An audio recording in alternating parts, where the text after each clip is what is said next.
medyo mabilis naman yung nung nag-start na, ang bagal lang nung pag-iintay. May interactive na game pa yun. Yung bago nila, hindi na nila nire-require yung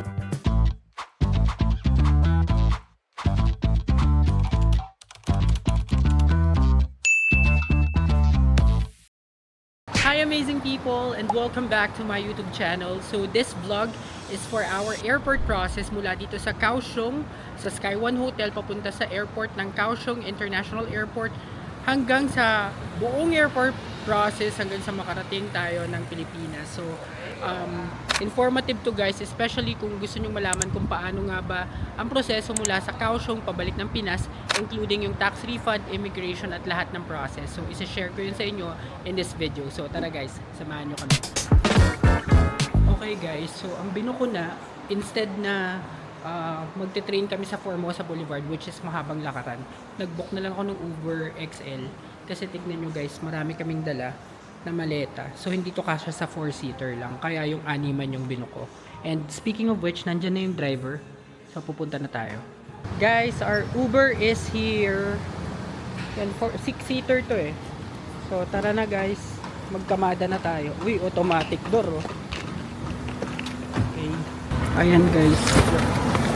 Mabuti naman kasya itong mga gamit namin. And tinupi yung upuan sa likod, tinago sa ilalim. Ang galing. Okay. Paalis na tayo. Automatic door. Wala, sumara na siya. And rekta na to sa airport guys. So hindi na kami maglalakad. And convenient to, lalo kapag may kasama kayong matatanda, bata, ganyan, para hindi mahirapan maglakad kasi medyo malayo nga yung Formosa Boulevard Station dito sa Sky One Hotel. Kaya naman lakarin kung typical lang na paglakad, pero yun, kapag medyo mahirap maglakad, medyo malayo para sa kanila. So see you sa Kaohsiung International Airport. Guys, welcome dito sa Kaohsiung International Airport, International Departures area. Mga 40 minutes din yung biyahe mula sa Formosa Boulevard, mula dun sa Sky One Hotel. And from here, since AirAsia yung flight natin, hanapin lang natin yung AirAsia. Actually, we can enter kahit saan naman. So, first process natin guys is to look for our, ayan, counter, check-in counter. So, ito, nakalagay, AirAsia Z2133 635 counter A02 to A06. So yun, dun tayo sa dulo guys.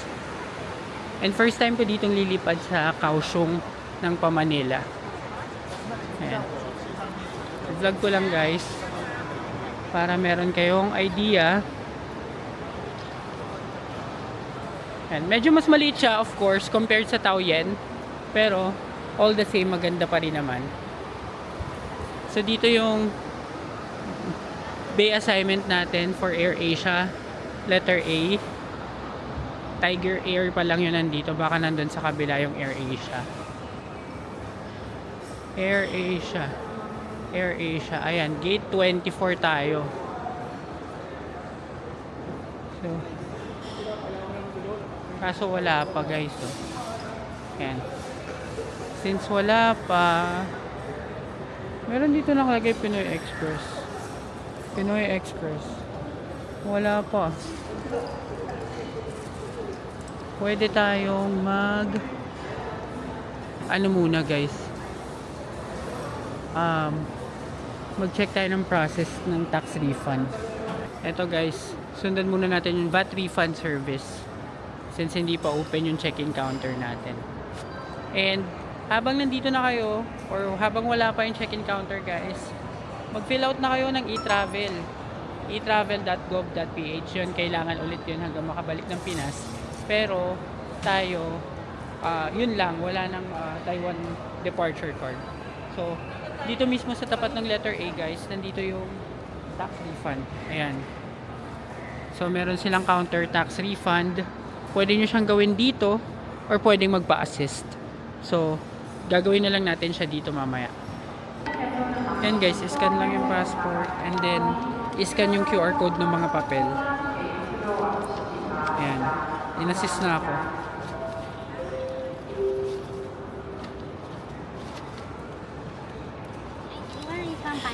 your credit card. You can choose one card for Um, your credit card. how much? I think the total is 370. 300. It's okay. Um, Mastercard and then your Mastercard here. okay. So guys, tapos na ako dito sa may tax refund. Ang process is, pagka-scan ng passport, i-scan lang yung kahit isa lang na QR code dun sa lahat ng resibong pina-apply mo ng tax refund under sa passport mo. Tapos papipiliin ka ng tax refund method kung cash ba or NTD or kung credit card, Visa, Mastercard, ganyan. So yung sa akin, sa Visa na lang para since wala na rin kami paggagamitan ng NTD dito. So makikredit yun within 5 to 7 banking days. So, wait na lang muna tayo mag-open yung ating boarding or yung ating check-in gate. Guys, ito na, nagsa-setup na yung AirAsia. Sana mag-start na para makapila na kami at matapos kami agad sa process. So guys, naka-check-in na kami, may boarding pass na kami. Ang next step na natin is immigration. So, medyo mabilis naman yung nung nag-start na, ang bagal lang nung pag-iintay. Siguro din kasi dahil maaga kami. So sa immigration, ayun, make sure nyo lang na yun, labas passport check, boarding pass, saka bawal na rin camera dito. So, imig muna tayo. Guys, nakalampas na kami sa immigration. So, ang proseso pala dito guys sa Kaohsiung International Airport ay, just to let you know, ay final security check muna bago yung immigration. Yung immigration, e-gates lang. So, scan lang yung passport, tapos pipicturean, tapos okay na. Wala na mga tanong-tanong. And paglampas mo guys, ito yung makikita mo sa departures area nila. Napakaganda. Guys, ang ganda-ganda nito. Namangha kami nung nakita namin. Kasi airport to Ayan. Pinicturean ko lang kasi ang ganda nga. Like, seriously. So, kung tayo nitong cart. Maganda guys. Nakakamangha yung kanilang departures area or papunta dun sa mga boarding gates. And since meron pa tayong natitirang pera sa Easy Card, tignan natin kung meron pa tayong mabibili dito. Sana may mga 7-Eleven dito. Pero so far naman, smooth naman yung naging process namin dito sa airport ng Kaohsiung. Ayan, may mga tinda dito na mga imported. Of course, may duty free. Ayan. Ang ganda, para siyang para siyang amusement park. Hindi siya parang airport. Mas mukha siyang amusement park kesa sa airport. Ito guys, meron din dito mga souvenirs. Grabe guys, namamangha talaga ako dito sa Kaohsiung International Airport departures area. Parang any moment may dadaang roller coaster dito. Pero ang ganda, 'di ba? Partida maliit lang na bansa ang Taiwan. So sana yung mga changes na naiya maging ganito din kaganda or mas maganda pa, 'di ba? Kaysa yung flood control project. And so punta lang kami ng boarding gate at kung meron pa tayong malilibutan dito guys, iikot ko din kayo. So guys, ito yung mga makikita nyo. Merong jewelry and watch, may boutique, Burberry, Coach, may mga tindahan ng fragrance, specialty ng Taiwan, massage service, children's playground, breastfeeding room, may restaurant, kompleto. Sana lang may convenience store din. So dito tayo guys, papunta dun sa ating boarding gate. Ayan, mga duty free yan. Ang ganda. Ayun, parang nabubuhayan ako, parang may nakikita kong Family Mart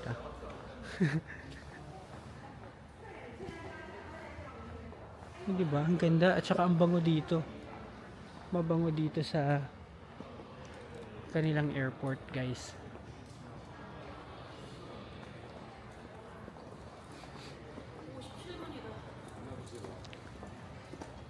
So boarding gate 24. Doon tayo sa boarding gate number 24.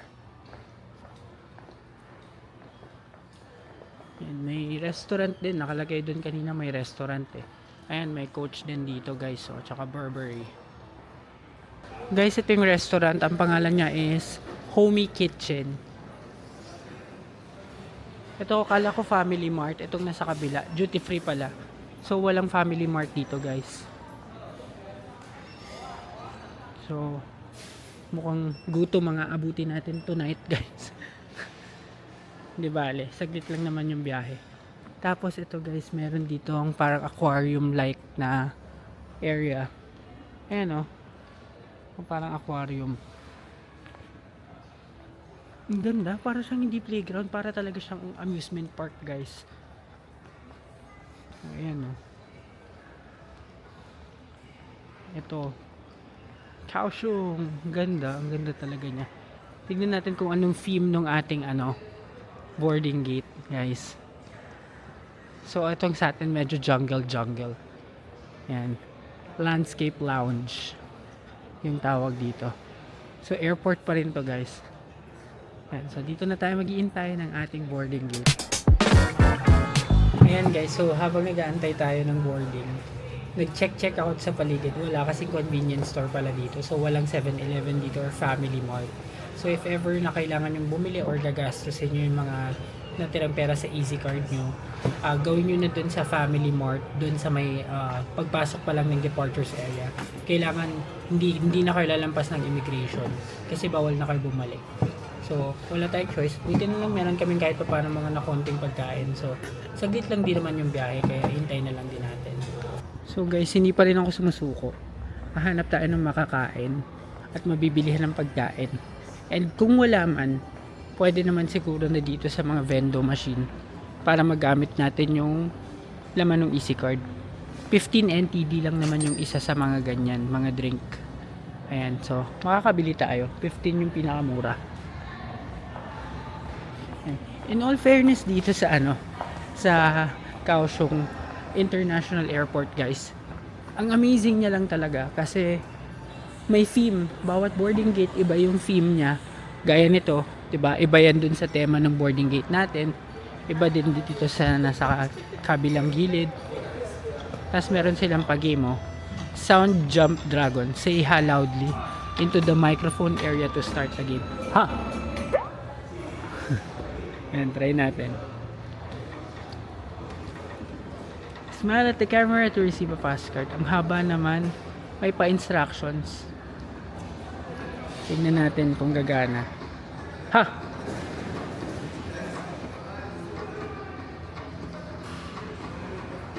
Okay. Ha! Ha! Ha! Ayaw. Ha! Ha! Ha! Ang cute tumatalon pero ayoko na. Nahiya na ako. Diba guys, may interactive na game pa yung airport nila dito sa boarding area. Ang lupit. Kaso nga lang nakakahiyang sumigaw ng malakas kasi baka mapagtiginan ka ng mga tao. So pupunta ako dun sa kabilang side, dun sa hindi namin napuntahan, dun sa kabilang boarding gates. Baka kasi meron pang mabibili dun or may makikita pa dun. Ang bango naman, ang bango talaga dito. Pero world class to guys. Ganda niya, ganda ng airport. Sana all. Sandali lang guys. Kung hindi pa kayo nakasubscribe sa channel na ito na AJTV Amazing Travels, mag-subscribe na kayo dahil malaking tulong yun para sa akin na maipagpatuloy ang paggawa ng mga ganitong klaseng travel content. Yun lang guys, and back to the vlog. So guys, ito yung kabilang side nung boarding gates, boarding area. Dito sa side naman na to guys ay parang puro lounge. Tapos look at the painting. So, diba? Palain mo airport yan, no? Ito naman ay lounge. Ayan, Dragon Pass, oh.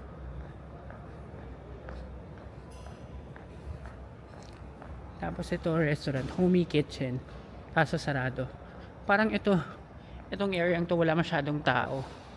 Wala din naman kasing planes na nakaabang doon. So, sarado siya. Guys, walang katao-tao dito sa boarding area na to. So, balik na tayo guys. Wala rin talaga tayong mabibilihan. So, vendo ang ating solusyon. Okay guys, so help me decide kung ano bibili natin dito. So, ito. May 4 na easy card tayo guys. So, tagigisa siguro to. Aabot yan. Gusto ko ng honey black tea. Guys, tignan nyo yung dala ko. Ayan. Dami ko pang napamili ng mga drinks. Sa vending machine na nga lang. Kasi nga, easy card na lang pwede. So, pabalik na ako dun sa boarding gate para Magintay na tayo ulit ng boarding. So guys, Bendo Gaming tayo. Inom muna tayo itong mga Lipton. Tapos may sarsaparilla din. Iba't ibang milk, iba't ibang tea yan guys habang hinihintay natin yung boarding. Meron din akong refund kanina sa Donkey na 100 NTD. Binili ko nitong cheesecake. Yan. So tikman natin. So guys, titikman natin tong tong cheesecake. Okay.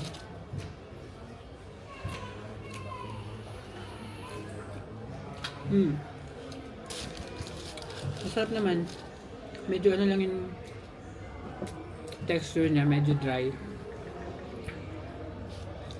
Not the best cheesecake I've tasted. Siguro mga nasa 7 out of 10. So guys, eto na, boarding na kami. Zone 2. Sa wakas. Medyo delayed na naman yung flight. Kaya na, boarding to Manila, 6:35 PM. Ito na guys, lakad-lakad na. See you Manila in 2 hours. Hi guys, so welcome back to Manila. Andito na tayo ngayon sa Ninoy Aquino International Airport Terminal 3. And we'll just pass by immigration. Tapos kukunin natin yung ating baggage and then pakita ng QR code sa customs. Pero may nabasa ako na hindi na yata mandatory yun. So we'll see kung ano yung magiging proseso natin pagdating doon. Kung may iba pa o kailangan pa rin ipakita yung QR code ng e-travel doon sa may customs area. So, ayan, nasa pinakadulo kami. And based dun sa aming experience ng flight ng AirAsia going to Taipei and from Kaohsiung to Manila, medyo delayed talaga. Tapos yung problema din sa pagdating dun sa airport, matagal bago makapagpapaba. Nagkakaproblema sa kung saang assigned na babaan sila. Pero I don't think it's entirely AirAsia's fault naman. But all the rest, good naman yung naging experience namin. So, if you're gonna ask me, I would still fly with AirAsia kasi okay naman sila. And mura din naman yung fare nila. Medyo mas mahal lang yung kanilang baggage allowance kumpara sa Cebu Pacific. So, yun. Lakad muna tayo hanggang dun sa dulo, guys. Okay, guys. Nandito na kami sa conveyor belts at waiting na lang kami sa aming bagahe. So, sa immigration naman, guys, e-gates na kami. So, wala nang tanong-tanong yun. Rekta e-gates, scan lang boarding pass tsaka passport. Tapos, okay na. So, nakakahabol na ang Pilipinas pagdating sa mga e-gates. Ang bilis. And walang katao-tao sa taas, guys. Ang saya pala umuwi ng Sabado ng gabi. Kasi wala talagang tao. And ang bilis ng proseso. So, sana lang ito sa pag-release ng luggage, mabilis na tsaka dun sa customs. Guys, nakuha na namin yung baggage at dumadaan na tayo ngayon sa customs.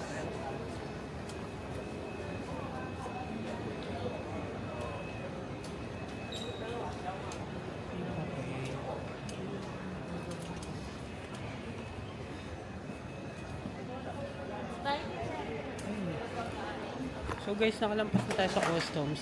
Yung bago nila, hindi na nila nire-require yung e-travel na pakita yung QR code. Di na nila ini-scan. Ayan, nakalampas na tayo. So dito na tayo. Yun lang. So nag-cut ng pila kasi hindi na sila nagpapaska ng e-travel dun sa customs. So good job yun kasi minsan mahaba talaga yung pila dun.